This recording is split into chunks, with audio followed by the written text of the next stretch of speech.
அரிசி ரைஸை பற்றி நான் கண்டிப்பாக பேசியே ஆகணும். நம்ம வந்து நிறைய விஷயங்களை வந்து தப்பாக புரிஞ்சிருக்கோம். அதில் இது ஒரு முக்கியமான ஒரு ரைஸ்ன்றதும் ஒரு முக்கியமான ஒரு விஷயம். இதில் என்னென்னு பார்த்தீங்கன்னா, நிறைய பேர் வந்து ரைஸ் சாப்பிட்டா, ரைஸ் எடுத்துக்கிட்டால் நம்மளுக்கு வந்து ஃபேட் வந்து அதிகமாகிடும் பாடியில். ரைஸ் எடுத்துக்கிட்டால் எனக்கு வந்து சுகர் பிரச்சனை வந்துடும் நாளைக்கு. ஸோ அந்த மாதிரி சொல்லிட்டு நிறைய பேர் வந்து அவாய்ட் பண்ணுறீங்க. ஸோ ரைஸ் வந்து அப்படி கிடையவே கிடையாது. ரொம்ப நல்லது உடம்புக்கு. நம்ம வந்து என்ன நம்ம தப்பாக புரிஞ்சுட்டு இருக்கோம்னா, ரைஸில் வந்து நிறைய வந்து கார்போஹைட்ரேட்ஸ் இருக்குது. அது வந்து ஒரு காப்ஸ் இது வந்து ஃபுல்லாகவே வந்து இப்போ வெயிட் ரிடக்ஷன் பண்ணுறவங்களாம் ரொம்ப ட்ரெண்டாக வந்து காப்ஸ், ப்ரோட்டீன், ஃபேட் இந்த மாதிரிலாம் வந்து நிறைய விஷயங்கள் வந்து தெரிஞ்சுக்கிட்டதுனால இதையும் தப்பாக புரிஞ்சுக்கிறாங்க. நிறைய பேர் அவாய்ட் பண்ணுறாங்க. காப்ஸ் வந்து எடுத்துக்கிட்டால் ஃபேட் போட்டுரும் அப்படின்னு சொல்லிட்டு. நம்ம வந்து நல்லா ஒரு விஷயத்தை நல்லா தெரிஞ்சுக்கணும்.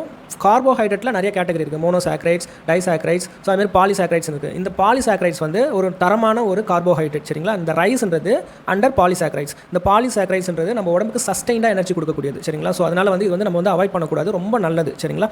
ஸோ அதனால் நம்ம வந்து என்ன புரிஞ்சுக்கணும் இதில் அப்படின்னு பார்த்தீங்கன்னா, ரிஃபைன்டு காப்ஸ் அதுதான் நம்ம வந்து அவாய்ட் பண்ணணும். ரிஃபைண்டுனா இப்போ இந்த அரிசியே எடுத்துக்கிறோம். இந்த அரிசியை வந்து பாலிஷ் பண்ண ரைஸாக இருந்துச்சுன்னா நம்ம அவாய்ட் பண்ணுறது நல்லது, சரிங்களா.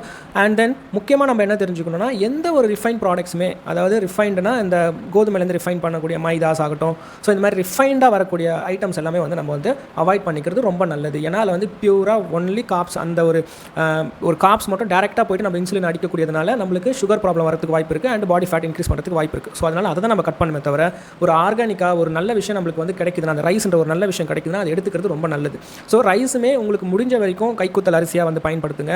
ஸோ இது மாதிரி வந்து ரிஃபைண்ட் இல்லாமல் பாலிஷ் பண்ணாத ரைஸை வந்து பயன்படுத்திங்கன்னா ரொம்ப நல்லது. ஸோ நம்ம வந்து இன்னும் நம்ம ஸ்பெசிஃபிக்காக போனோம்னா ஆர்கானிக்காக விளைவிக்கப்பட்ட நம்மளோட பாரம்பரிய அரிசிகளை வந்து எடுத்துக்கிறது ரொம்ப நல்லது. இந்த பாரம்பரிய அரிசிகளுக்கு என்ன முக்கியமான மருத்துவ குணம் இருக்குன்னு பார்த்தீங்கன்னா, அது நம்ம உடம்புல ஒவ்வொரு நோய்க்கும் ஒவ்வொரு விதமான அரிசி இருக்குது. பல மரபு சார்ந்த அரிசிகள் இருக்குது. ஸோ அதில் வந்து நம்ம வந்து நிறைய இருக்குது. நீங்கள் வந்து இப்போ ட்ரெண்டாக போயிட்டு இருக்கிறதுனா கருப்பு கவுனி அரிசி வந்து வெயிட் ரிடக்ஷனுக்கு நல்லது அப்படி சொல்லிட்டு போயிட்டுருக்கு. அது மாதிரி வந்து மாப்பிள்ளை சம்பால் அரிசி, வெள்ளை பொன்னி அரிசி, இது மாதிரி நிறைய ரைஸ் வந்து நிறைய, இதெல்லாம் ஒன்றுமே கிடையாது, நிறைய ரகங்கள் வந்து இருக்குது, மரபு ரகங்கள். ஸோ அதில் நீங்கள் தேடி கண்டுபிடிச்சி எடுக்கும்போது உங்களுக்கு கண்டிப்பாக வந்து அது நம்மளுடைய பாடிக்கு வந்து ஹெல்ப்ஃபுல்லாக இருக்கும். ஹெல்த் வைஸ் நம்மளுக்கு வந்து அது நல்லா நம்மளுக்கு வந்து ஹெல்ப் பண்ணும். ஸோ இதை வந்து நீங்கள் வந்து புரிஞ்சிக்க வேண்டிய விஷயம் என்னென்னா, அரிசி உணவு என்றைக்குமே நம்மளுக்கு வந்து கெடுதல் பண்ணாது. அரிசி விளைஞ்சு வர வரைக்கும் நல்லது தான் பண்ணுது. அதுக்கப்புறம் பண்ணக்கூடிய ப்ராசஸ் தான் நம்மளுக்கு வந்து கெடுதல் பண்ணுது. ஸோ அதனால் நீங்கள் தெரிஞ்சிக்க வேண்டியது இதை மட்டும் தான். அரிசி என்றைக்குமே தப்பு பண்ணாது. ஸோ அரிசி நீங்கள் தாராளமாக எடுத்துக்கலாம். எப்போ நீங்கள் வந்து ரைஸ் எடுத்தாலும் கூட கொஞ்சம் காய்கறிகளை கூட சேர்த்து எடுக்கும்போது உங்களுக்கு அந்த டைஜஷன் வந்து ஸ்லோ ஆகிறதுனால உங்களுடைய ஃபேட் போடக்கூடியது, அதாவது பாடியில் வந்து ஃபேட் போட்டுரும், ரைஸ் சாப்பிட்டா வந்து ஃபேட் போட்டுரும். அந்த காப்ஸ் வந்து குளுக்கோஸாக ஃபார்ம் ஆகுது, குளுக்கோஸ் கிளைக்கோஜன் வந்து ஃபேட்டாக மாறுது. ஸோ இந்த ப்ராசஸ் எல்லாம் நல்லா தெரிஞ்சு வச்சிருப்பீங்க. ஸோ இது என்ன ஆகுதுன்னா, நம்ம காய்கறியோட சேர்த்து சாப்பிடும்போது அங்கே உங்களுக்கு டைஜஷன் ஸ்லோ ஆகிறதுனால உங்களுக்கு அந்த எனர்ஜி ஸ்லோவாக சஸ்டைண்டாக ரிலீஸ் ஆகும்போது உடனே அது வந்து ஃபேட்டாக கன்வெர்ட் ஆகாது. ஸோ இதான் நம்ம வந்து புரிஞ்சுக்கணும். ஸோ அதனால் ரைஸ் வந்து எடுக்கும்போது காய்கறியோட சேர்த்து எடுங்க, சரிங்களா.